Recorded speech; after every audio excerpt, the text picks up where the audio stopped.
preto, aby menej jedol, například začal brát metamfetamin. Jak moc je tohle celý propojený s nějakou jako incel kulturou a s nějakou manosférou? Akoby neexistovalo v istom zmysle politika, neexistujú idei, neexistuje ideológia. Existuje iba tvoj look a existuje iba to, že či si dostatočne krásny na to, aby si niečo predal. Deník N uvádí investigativní podcastovou sérii Tykačův svět. Koukám se tady na Rypadlo. Kam až prorůstá vliv uhelného miliardáře?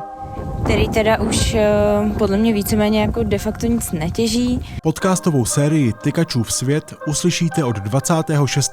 května na webu Deníku N a ve všech podcastových aplikacích.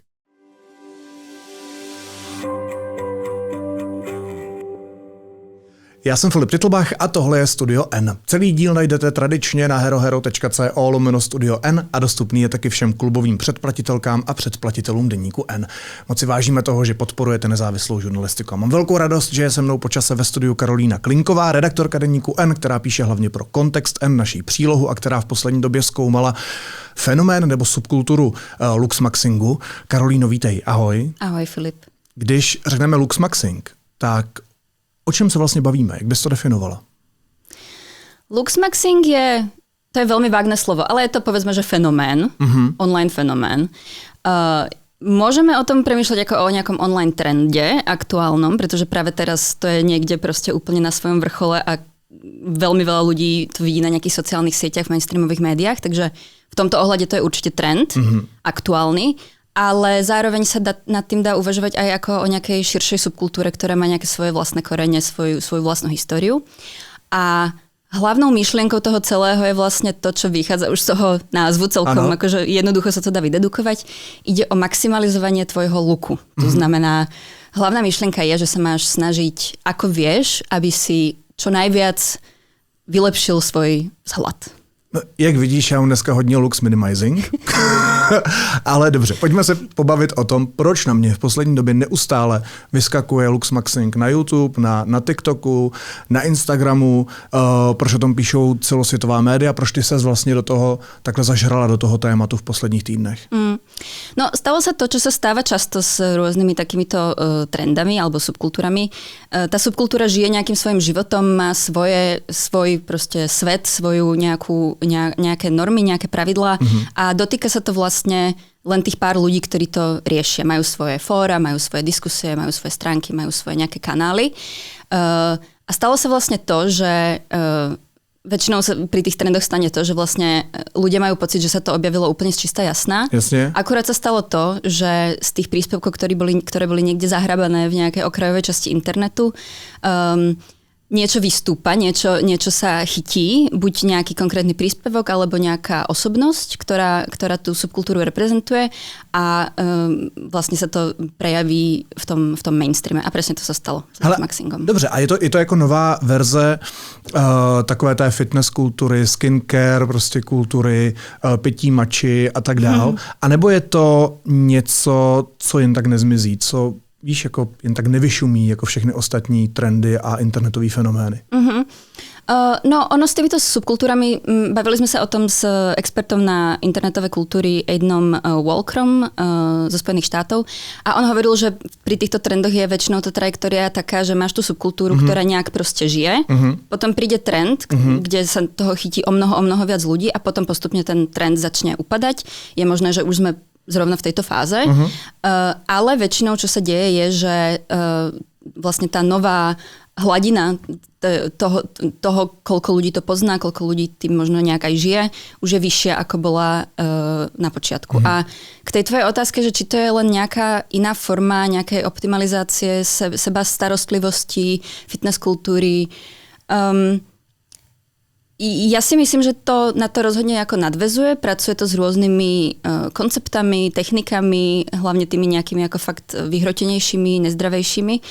Ale myslím si, že je tam jeden dôležitý rozdiel a to je ten, že pri tom luxmaxingu je naozaj celá akoby je to taký akoby širší svetonázor. Nie je to len o tom looku, nie je to len o tom, že máš maximalizovať ten svoj look, ten svoj vzhľad, ale aj o tom, že prečo to robíš, čemu pritom veríš a čo tým chceš dosiahnuť. Možná nám pro pochopení pomůže, když se pobavíme dneska asi o nejznámějším Lux Maxerovi na světě, kterým je americký influencer Braden Eric Peters, který na internetu je známý pod nickem Clavicular.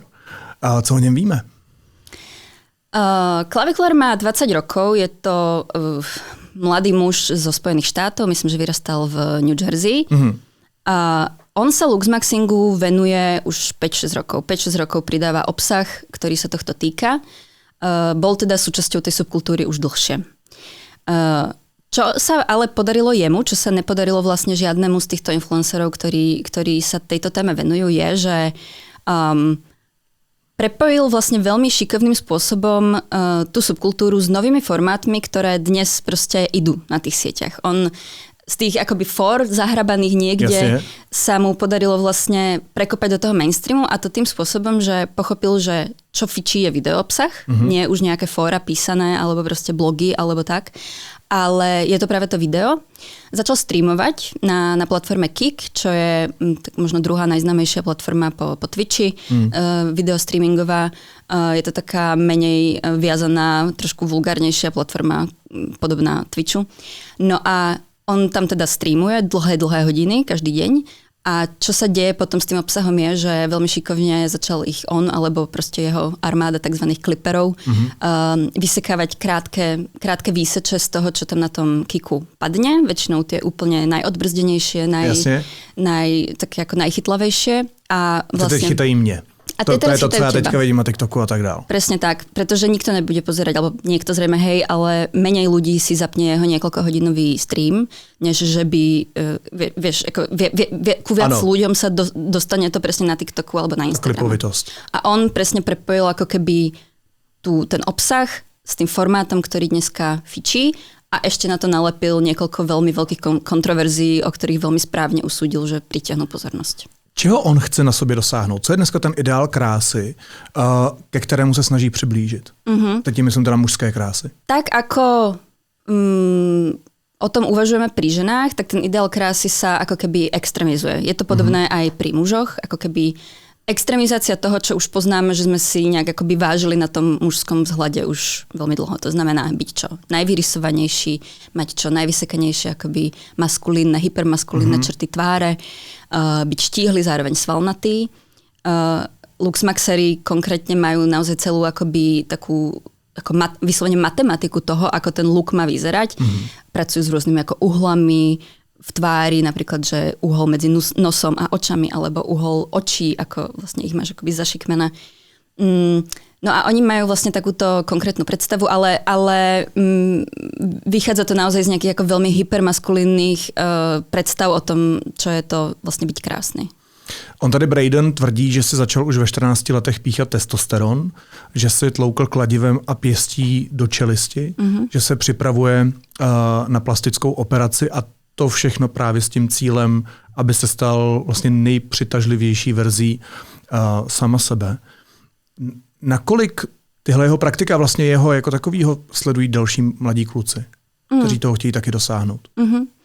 No, jeden z dôvodov, prečo o tom práve píšu všetky veľké mainstreamové médiá je, že tie čísla, ktoré on dosahujú, sú fakt enormné.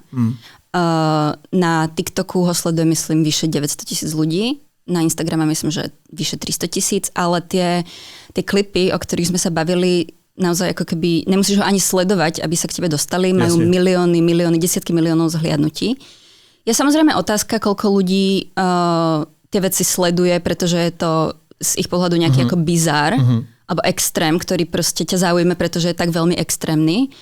Je otázka, koľko ľudí to sleduje s tým, že si povie, že je to super. Jasne, to je inspirace. Áno, to bych taky chtěl. A potom ešte ďalšia otázka je, koľko ľudí tým reálne akoby žije. Koľko ľudí sa tým riadi. Čísla na to ešte nemáme, je to ako vlastne celkom nová vec stále, takže nemáme ako keby nejaké presné štatistiky. Neviem ani presne, ako by sa to úplne dalo merať. Ale my keď sme uvažovali práve o tom, či aj tú tému spracovať, tak ten aspekt toho, že je to tak veľmi prítomné a k toľkým ľuďom sa to dostane, bez ohľadu na to, koľky sa tým akoby budú riadiť, nám prišlo ako dostatočne dôležitý motiv preto, aby sme sa o tom začali rozprávať my. A ti mladí kluci nebo mladí muži, kteří se snaží najít tu nejpřitažlivější verzi sama sebe, tak co jsou ochotní všechno překročit kvůli tomu luxmaxingu? Jako do jakých hranice všechny překračují kvůli tomu? No, môžeme začať pri tom klavikulárovi. On, ako keby, ten ideál je o tom byť teda veľmi štíhly, zároveň veľmi svalnatý. On hovorí o tom, že preto, aby menej jedol, napríklad začal brať metamfetamín. Pretože to znižuje chuť do jedla, takže proste nemusíš toľko jesť, nebudeš toľko priberať. Ty si to zmieňoval, hovorí o tom, že v 14 rokoch začal brať testosterón. Sú to ale aj ďalšie látky, sú to steroidy, sú to peptidy. Veľmi často sú to veci, ktoré tí mladí muži vlastne berú bez toho, že by sa nejak poradili s lekárom, bez toho, že by vôbec boli autorizované tie látky, ktoré si objednávajú niekde, ja neviem, na Amazone alebo kde. Takže toto, extrémne cvičenie, extrémne hľadovanie. Ta čelist je velký téma, ne? Ta čelust je veľká téma. Ja som zmiňoval, že on se byl kladivem. Áno, to je, vlastne tá technika má svoj samostatný názov, volá sa to bone smashing.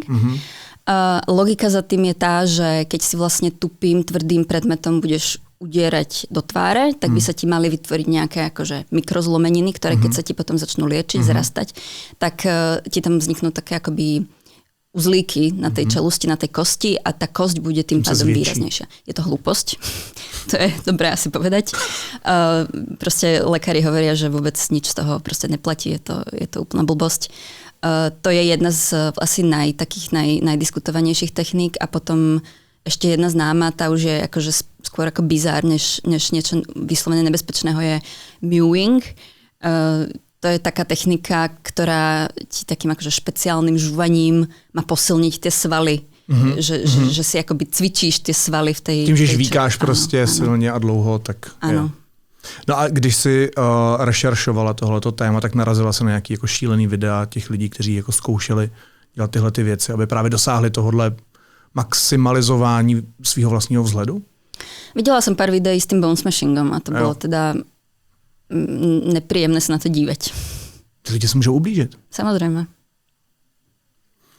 Jak moc je tohle celý propojený s nějakou jako incel kulturou a s nějakou manosférou? Subkultúra luxmaxingu vlastne vyplýva zo subkultúry incelov. Tie úplné prvopočiatky, čo bolo pred 10-15 rokmi, sa chytili práve nejakých myšlienok, ktoré vyplývali zo subkultúry incelov. Tá logika za tým bola, a hovorí to aj Klavikulár dneska v tých svojich rozhovoroch, ktoré dáva pre proste fakt obrovské mainstreamové médiá.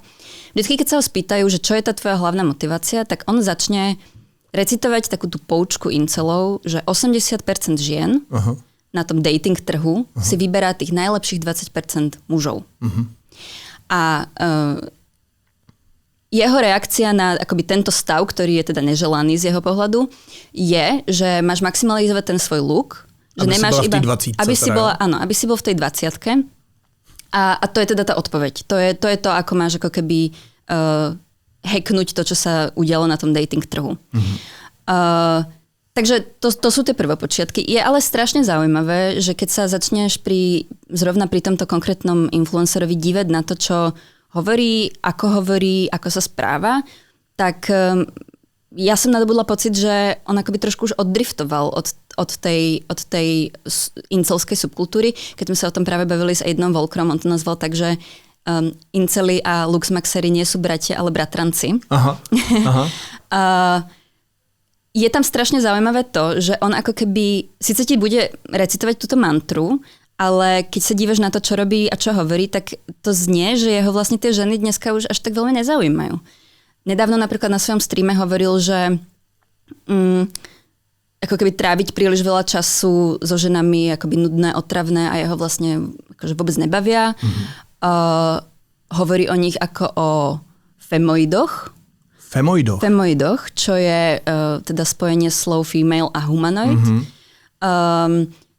Ale akoby vidíš tam fakt veľký nános tej mizogynie, toho akoby fakt ako extrémne mizogynného slovníka konania voči ženám, ale oni ako keby sa stali už iba nejakou rekvizitou v tom jeho svete. Nejde mu už tak veľmi o to, aby získal akoby ich pozornosť alebo úspech u nich. Oveľa viac sa to vlastne otočilo na mužov v istom zmysle. Že oni Luxmaxery majú taký celý systém akoby hodnotenia sa navzájom. Ide ako keby čoraz viac o to, aby iní muži o tebe povedali, že si krásny, aby iní muži uznali to, že si ako keby dosiahol ten ideál a tie ženy už ako keby z toho úplne vypadli. Což nesouvisí se sexualitou, to souvisí prostě s nějakým pocitem sebevědomí. Zrejme áno. Ja si to interpretujem takto. Ako keby, že naozaj vidíš, ako klavikulár chodí do tých klubov a tie ženy sú tam naozaj iba také ako keby rekvizity. Oveľa viac mu záleží na tom, či sa na něho budú dívať tí muži a čo o něm povedia. A nakolik je to třeba propojený ještě s nějakou, dejme tomu, krajně pravicovou scénou nebo nějakou tou ultrakonzervativní scénou, protože kolem toho Luxmaxingu se objevujou, ty jsi tady právě týkala 80-20 a tak dál, nějaký narážky na ženy, které nejsou úplně jako lichotivý, řekněme, incel kultura a tak dál. Nakolik je tohle spjatý s politikou a s nějakým třeba hodnotovým zaměřením, názorovým zaměřením na ten svět? No, klavikulár konkrétne, to je teraz veľmi diskutovaná téma, pretože on, čo začal v poslednej dobe, v posledných mesiacoch robiť, je, že len od tej svojej luxmaxingovej cesty sa čoraz viac upína práve ku akoby iným kontroverziám, aj napríklad politickým. Začal streamovať s Andrewom Tatom, mizogynným influencerom. Začal streamovať s Nickom Fuentesom, čo je vlastne krajne pravicový komentátor americký. Zašli si títo traja páni spolu do klubu a zaspievali si pesničku Heil Hitler od Kanyeho, teda jeho. Takže ako keby veľmi by sa ponúkala odpoveď, že klavikulár bude akože ultra konzervatívny, pravdepodobne volič akoby republikánov amerických a tak. Ale je strašne zaujímavé, že klavikulár dlhodobo o sebe hovorí, že je apolitický, že je nestranický, že politika ho vôbec nezaujíma.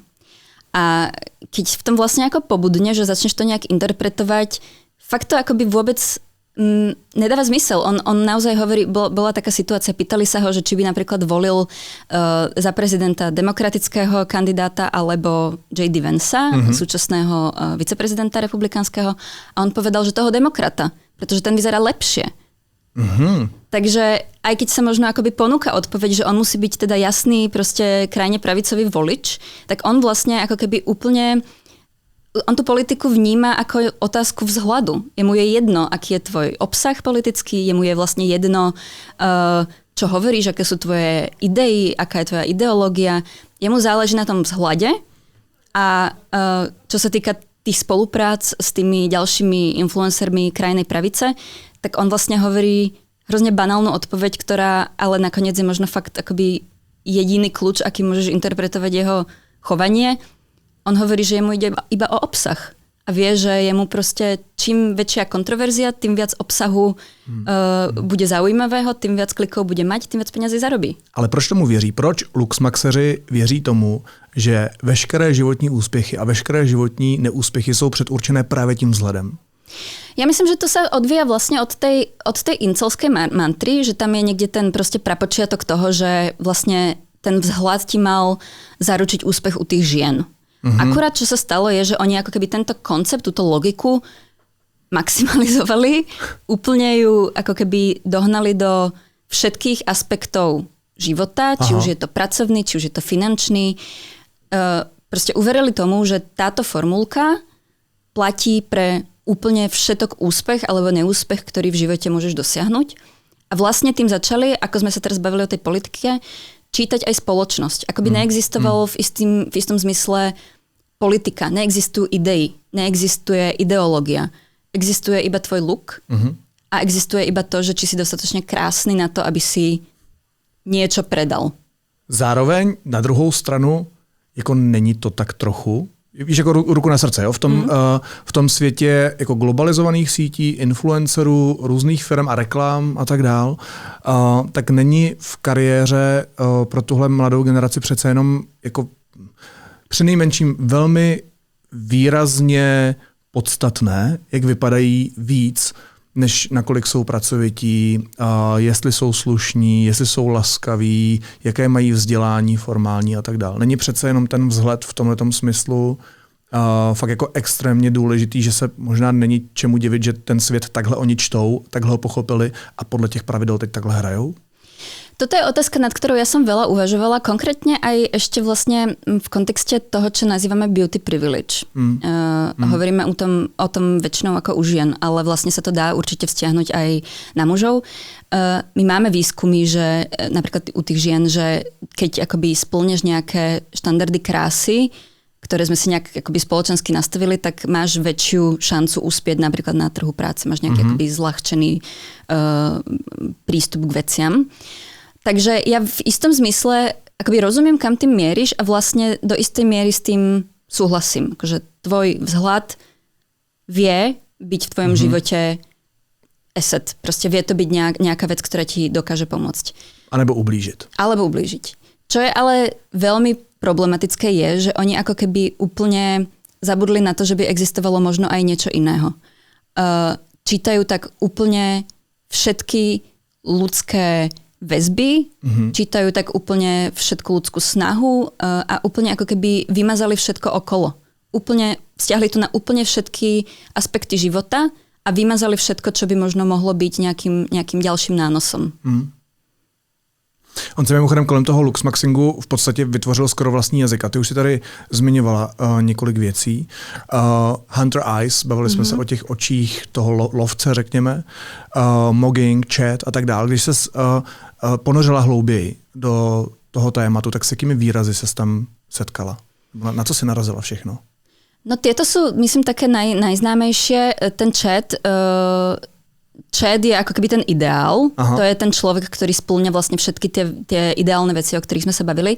Na opačnej strane veľmi často zmieňované slovo je subhuman, čo znamená podčlovek. Podčloviek. Tak to nazval klavikulár práve J.D. Vansa a preto ho nebude voliť, že je podčlovek podľa neho. Potom je tam veľmi populárne slovíčko ascending, to znamená ako keby stúpať v tom rebríčku. To je akoby v preklade to stúpanie. A oni naozaj majú akoby veľmi striktnú hierarchiu toho, kde sa na tej škále tých akoby stereotypne krásnych vecí nachádzaš. Takže ty prostě víš, kde zhruba seš a čeho můžeš ještě dosáhnout. Áno. A to je ta cesta sa nazýva vlastne ascending. Femoid. A femoid. Žena. Jo. No a promiň, ale jako femoid nebo podčlověk a tak dál, to jsou výrazy, který, já se omlouvám, jo, ale to fakt zní jak z nějakého nacistického slovníku. Mimochodem, a ještě do toho přidám i trochu rasismu, jo, který v tom taky je, protože tím může třeba to, co se hodně oceňuje, přece bílá pleť. Áno. A ja myslím, že on bol aj nejaký černošský influencer, ktorý sa snažil akoby preraziť v tej subkultúre luxmaxingu a bol úplne ako vyšikanovaný. Proste nebol prijatý ako ten, ktorý by niekedy mohol dosiahnuť úroveň čeda. No jasné, ten slovník je proste... neviem ani správne slovo nazvať, akože znepokojujúci pri najmenšom. A áno, toto je akoby ďalšie nejaké prepojenie, pýtal si sa na to prepojenie s tou krajnou pravicou, toto je zrejme niečo, v čom by sa krajne pravicoví akoby influenceri ľudia našli. No a když se pobavíme ještě o tom Čedovi, o tom, co je v topu, prostě, co je úplně nahoře v tom žebříčku, tak ty si zmiňovala přesně. Nebo oba jsme zmiňovali. Muž teda se světlou barvou pleti, to znamená ty oči lovce, štíhlá, ale svalnatá postava, ty ostré rysy obličeje a tak dál. Kdo tohle splňuje? Jakože kdo je vlastně dneska Čed?